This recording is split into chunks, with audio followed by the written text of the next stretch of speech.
You're listening to Ages and Stages, where womanhood gets real across every decade. 3 women, 3 life stages, 1 honest conversation. Each episode, we break down one topic, from relationships to career, to motherhood and identity, and how it evolves across the decades. If you've ever wondered whether you're the only one figuring things out, you're not. This is Ages and Stages.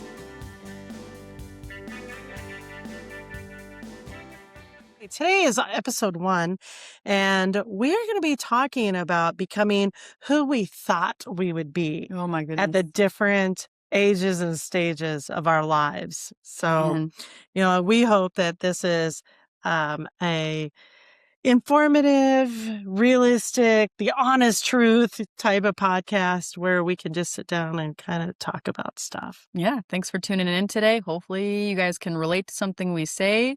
If you do, subscribe, come back to us, and we'll get right into it. Well, Emma, one of the things that comes to mind, like as a good place to start for our podcast is thinking in terms of who we thought we would be, at the where we're at in life. Okay, so I'm 25, for those of you wondering. So I'm in my mid-20s. By this time, I thought I would have a beautiful house, a husband, definitely a kid. And I thought I'd have a really stable job with this great pay. And I thought I'd have all my friends probably living next to me. And yeah, my life would just look great. And my life looks a little bit different than what I thought. I have a wonderful baby boy, and that has been amazing, out of my expectations. Being a mom has been wonderful. He just turned a year old, so motherhood has been one of the successes I can say. But the rest of it has been a learning curve, to say the least. I don't have a beautiful house. I have a okay apartment that I like. And I have a boyfriend who I hope to be my husband any day. And my friends are all living in their own cities, and that's hard, but such is life. And yes, I mean, success, it looks a little bit different now, I guess. I don't know. How about you? Well, I'm in my 50s, and so I have lived a lot of life up to this juncture. So, like within the context, I can see my life in review. Did I get exactly where I thought I was going to be? When I was in my 20s? No. But I can say honestly, I'm very satisfied, with where life has taken me, the ups and the downs and the curveballs, and where I'm at today. I am married, and I have a husband that I've been married to for 20 years. So that means that part of my history includes a divorce, and a start over in my life. And I have 3 children. I have 2 stepsons, and I am so glad that I have sons that have picked wonderful partners, and I have grandkids. So, I do believe that in your 50s, somehow there's a lot of reflection. At least that's my experience being in my 50s. Okay, so let me ask you, who do you think, when you were younger, who pushed you or who influenced you to be successful? What did success look like to your parents? What did they think success would be like for you? Or maybe a mentor? Like, who influenced what you thought success would be like? Oh, that is a loaded question, because yeah, no. I mean, it's great because, like how much time do we really spend reflecting on that? And so, you get a little bit of a headway because you're going to be answering the same thing. Right. Yeah. Yeah. But, I think I grew up in a really interesting time, actually, because women were coming into the workforce that they had been for some time. Right. But in my generation, there was like this opportunity. Like you could do whatever you wanted. You could not work and be supported by your spouse. You could also work and build a career. And within the context of when I was in going into college, there was still that thing that was the glass ceiling. There's only certain things that women could do, but women were, expanding and challenging and broadening their horizons along the way. And there wasn't this idea that there were certain professions that you could go into, like being a teacher or being a nurse. So like the pink collar jobs is what we call 'em. Yeah. Yeah, Is that what they call them? I think so. Oh, Like the yeah, no, really? that's the things you Okay. think of that women do traditionally, like at home. Like you nurse your kids, you teach your Hmm. kids, you clean for a living. So the nurses, the teachers, the pink collar. So it's like the That's you kind of know interesting. that's kind of Okay. what I don't know. I could be See, wrong, this is but the that's thing about being in your 50s. You're so out of touch with, like how things are defined. But it doesn't mean that women didn't work. But, like I had a grandmother that was a teacher, and I had another grandmother that was in retail, oh yeah, sure. and so I it's not that women didn't work, um, you know, so I had those really early influences. Now, my mom was a stay-at-home mom. So it was very different, when you saw that her her mother, for example, worked outside of the home, and my dad's mother worked outside of the home. But both of those, um, both my grandmothers, they grew up during the war. Both of my grandfathers served in the World War II. Mm-hmm. And so that was just a different time. Yeah. Maybe that was just something that they had to in order to survive and support, and live while their husbands went off and fought the war. Thankfully, my grandfathers came back. So, but my mother never worked. And when you talk about who was an influence of my work, like I had a very different experience because my mom raised her daughters to actually get married and be housewives. Oh, really? Yeah. Wow. And That's my dad was the breadwinner of the house. He was the only one that worked. And uh yeah, so I think that I had a very mixed um childhood, like growing You up. saw a little bit of both. You saw the Yeah. stay-at-home mom, the traditional, and Mm, then you saw the career-oriented, and but then yeah. you ended up choosing the career-oriented path for the most part. I mean, you did both. You did Yeah. both, but you have this amazing career. You have this wonderful thing going for you. So what made you kind of lean towards, having this big career and not just being a stay-at-home mom? I don't know. I think some of it was my personality. I Sure. think that there was a part of me that just really wanted to be a part of life. Like I didn't want to be um just put into some type of box. I wanted to define that box. Yeah. And yet there were other things that were happening at that time too, because like I know that things are very expensive now, like in your generation, Definitely. but I would have to say that my generation was the first generation where it's like, you know, I'm not really sure if just one income is quite able to do it because things were starting to get more expensive and wages were not all that great. Like my first job, this is embarrassing to say, but I made $3.35 an Oh my gosh, I hour. cannot imagine. Yeah. Wow. So I hear a lot from your generation about how things are expensive and Mhm. people are just not making a month enough. And I was Yeah, like, okay, so maybe bread was 49 cents, but you were still only making $3.35. So if you were buying a loaf of bread for 50 cents, I mean, you really had to think about it back in the day. sure. You That know? way or make it yourself. Some Yeah. people did or, whatever. Yeah. And I spoke with, like my nieces and nephews, and I'll just ask them a random question. So, you're like, how much do you think you should be making an hour? And these are 16-year-olds, Mhm. right? Well, Yeah. I think maybe 18 to $20 an hour. And you're like, I'm sorry, but my draw drops with that, because I was like, what? And I made $3.35 an hour, which would be different than my dad's generation that probably only made like maybe $1 an hour, $1.15 an hour, It's hard for to even doing think things. about.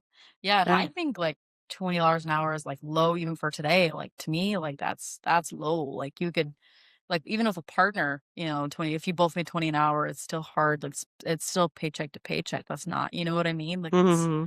it's, like, unfathomable, but, I guess for me, I mean, society a little bit, there's this big thing, women need to be in the workforce, and women can do everything the men can do, and kind of this feministic era that we're in, and so it's like if you work hard enough, if you do the right things, if you meet the right people, you can make it to the top. No matter however you want to be, wherever you want to be, that's what you can do. And so my mom, she had me in her 20s, and she had this retail job, and we never had any money, and then she went to school. She went back to school, in her mid 30s, and she became a nurse, and now she makes, excellent money. And I didn't really see that, but my younger siblings, see just, that. And so for me, I was like, man, like if I get a really good paying job and I can, life will just be gravy and be amazing. And then I had a kid and I'm 25, and then you think you're like, man, I really thought I wanted to have this great grand career and be this somebody. And but me, I'm like, man, all I could think about is just being a mom. I still kind of want that career, but my shift completely it is completely different now, and I didn't think it'd be that way. I've never been that way. I've always been like, nope, I'll be a working mom, but all I can think about is, man, a job is secondary. Like, I never thought of myself as a stay-at-home mom type, but that's really all I want to do. And I don't know where that came from, and my mom didn't do it, and society doesn't really want you to do it anymore, but it's just what I want to do. And maybe more women feel that way and just haven't really talked about it, or maybe they just don't want to seem that way because it kind of seems now it's like the opposite. It seems like if you want to stay at home, you're like kind of this lazy person and you're not helping out your husband, and it's kind of backwards now. It's like you're expected to work as a mom, but then you're also expected to do a lot of the other stuff. Make all the appointments and keep track of all the bills and make sure the house is good. I mean, your husband helps where he can. For most people, I'm not saying for all people, but for a lot of people that I talk to in my age, it's just like, man, I'm working and I'm a mom and I still do 90% of it. And it's just like, something's got to give. I don't know. That's something that I've had a challenge with, but I don't know. What do you think about that? I think that life is a challenge, Life is a actually, challenge.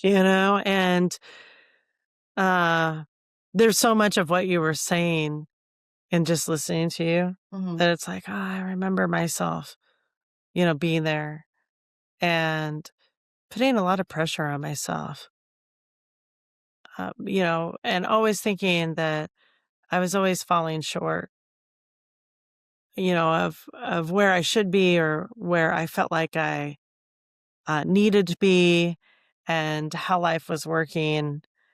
Like life just in general has a lot of twists and turns.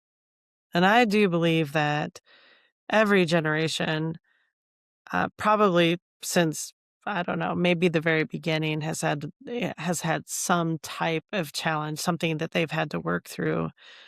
And it's hard. It's very hard. I went through um, some continuing education um, conferences a few years ago. And I thought, wow, I really walked away and I was like, now that's a really good perspective on things because people are living longer now. So we're working longer, we're living longer. And I just remember this presenter saying, like the people who are in their 50s are like the 40s of yesteryear. And, you know, um, the young adults who are in their 20s, they shouldn't put so much pressure on themselves because they're in the evolving years. And I was like, wow, you know, I wish most of the 20 somethings knew that because you don't have to have it all figured out. And, even in my 50s, I hate to admit this, I still don't have it figured out. Well, you make it sound like, "Oh, I did admit this," but man, it doesn't make me feel better because it's like you keep thinking, like, as you get older, you need to have X, Y, and Z figured out. You need to be put together. You need to just have everything, just figured out. And it makes me feel better that it's not that serious. I mean, it's not that deep. I mean, you live, you learn, you grow, and it doesn't matter if you're 20 or 50. You keep living and doing your best and I don't know, figuring it out. That I don't know, makes me feel a lot better. I don't know about anybody else, but I like that perspective a Hmm. lot. Yeah, I think everybody's guilty of putting a lot of pressure on themselves. And yet, there are some things that come easier for some people, than others. Everybody gets to, yeah, I believe everybody gets to choose what their success is going to look like. And some people seem to have a little bit, at least from an outsider's perspective, an easier time at being able to achieve that. And other people have a more difficult time at achieving that.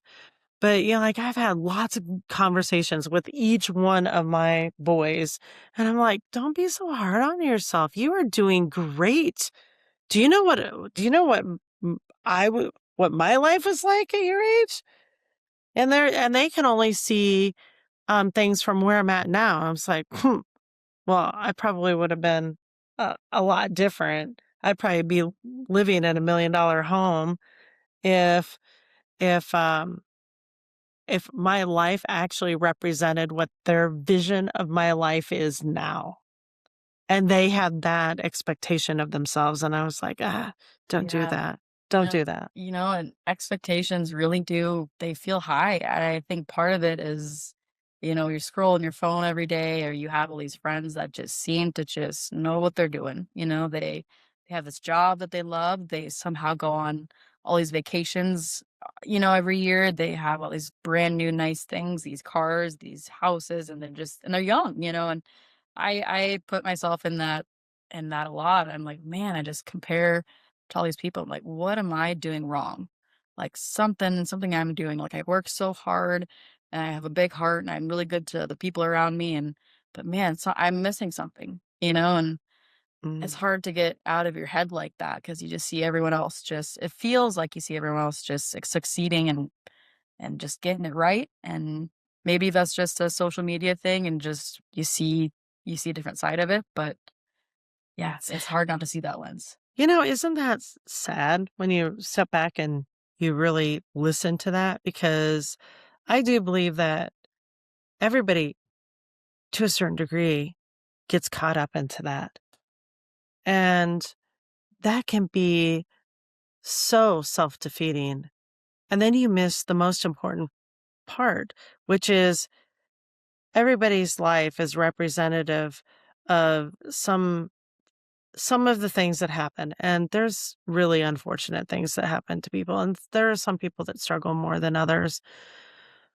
But I've seen in my profession a lot of people who survive, and that's impressive. Maybe they don't have the most money and they could be on assistance, or I talk to young people and I'm listening to you and I was like, if you could just change your narrative with that, you would realize that there's certain things that you're accomplishing that are so much more. And I wonder if you could tap into that, how much of your life would actually change. And I really thought about that because I think you're right. I think a lot of it really is mental and it's perspective and it's how you talk to yourself and how you just be like, okay, like back up, like, you know, it isn't all about glamour or money. Like I have this beautiful family and I'm eating every day and I'm warm every day. Like there's so many things that I should really be more grateful for. I think what I've really considered doing is deleting social media or just some of them, just the ones that I know, just that every day I check it and I see things and it just really just makes me just not feel great about myself, and I think part of that equation, like, yeah, maybe I should just give it a break and just see if I can just really just see what's around me, smell the roses, look outside, you know, be more present in my surroundings. That's huge, but it's so hard because you have this instant serotonin, and you just don't wanna be bored, and, I hate being bored, it's all part of it, you gotta get that fixed somehow, but I think it's hard to take away and tear away from it, but it might be a good step. Mhm. Yeah. There's such a profound truth to, what you were saying, Emma, like within the context of it. And we do take a lot away from ourselves by always thinking in terms of what we don't have, and how we're not, this is an old term, keeping up with the Joneses. We're way, like, we have a tendency, yeah, we have the tendency, like, to compare our story with somebody else's story. Well, good for that person who, like, is making billions of dollars. Mhm. They have something that they hadn't figured out, and they've had opportunity. I've never had that opportunity. I had to work really, really hard to get to where I'm at.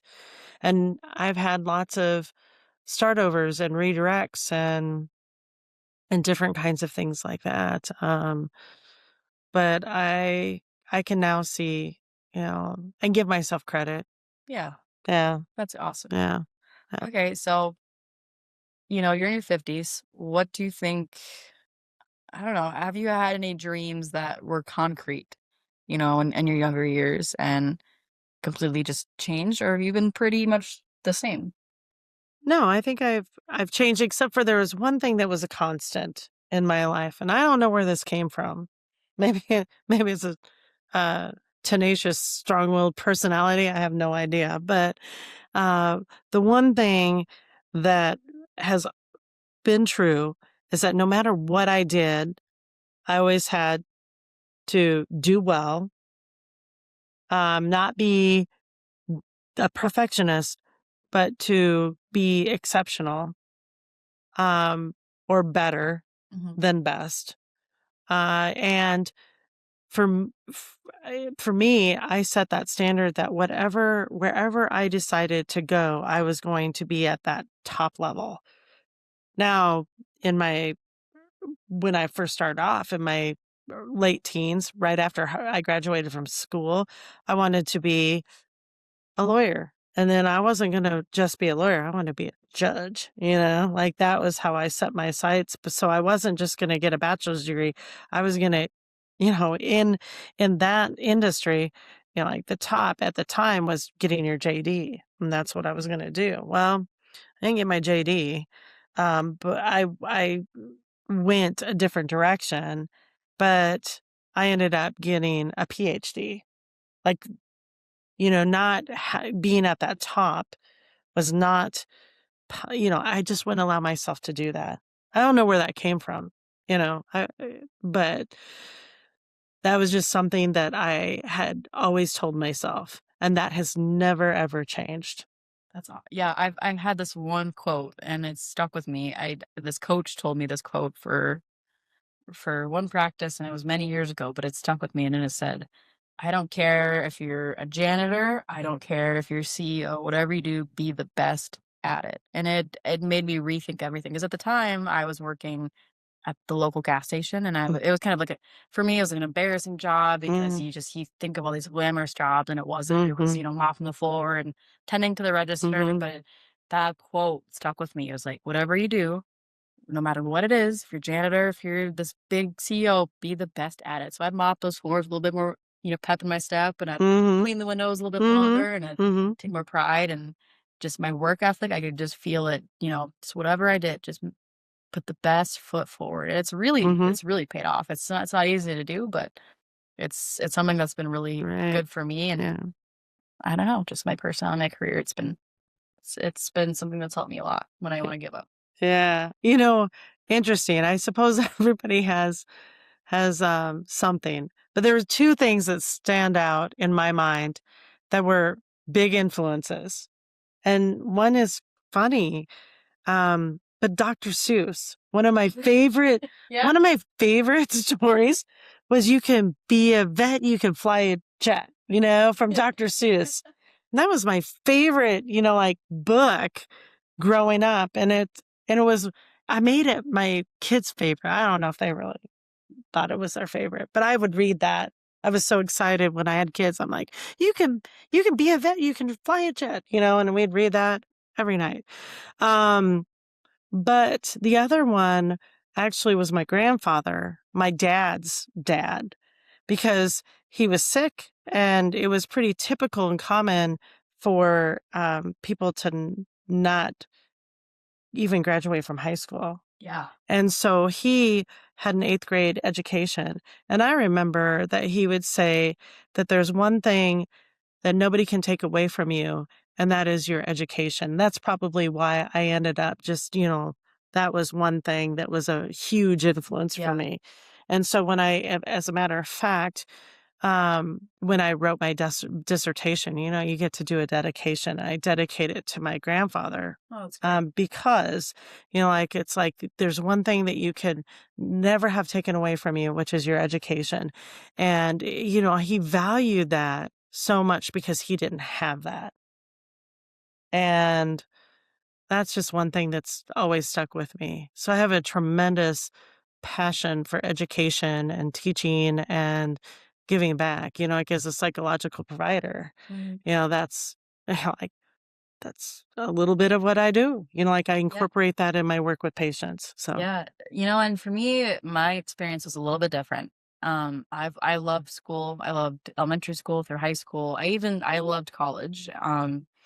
But I got this teaching degree and I loved my students, but honestly, like the more out of the profession, the more I was like, man, this is just not something I want to do forever. And I saw lots of problems and just didn't align with who I was.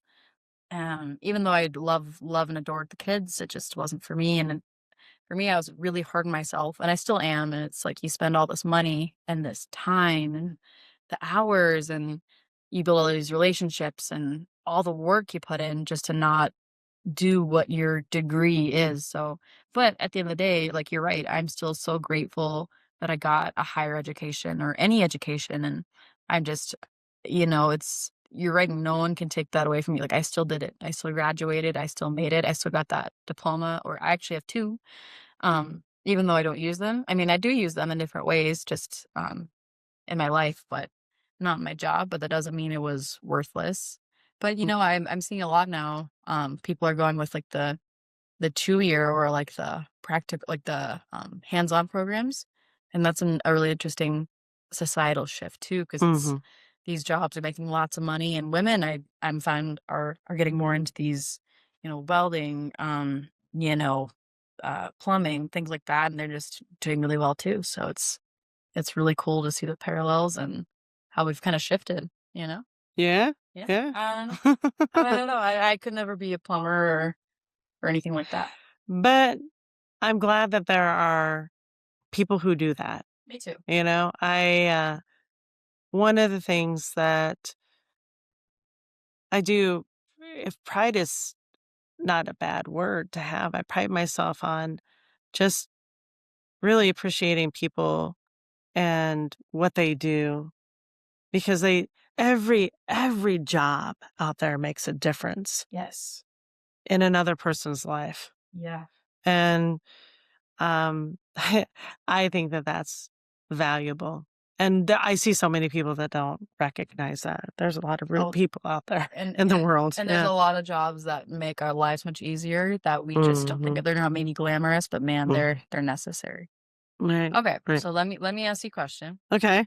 What, in your opinion, is the biggest misconception of being in your 50s? What's something you think people get all wrong about being in your 50s? Ooh.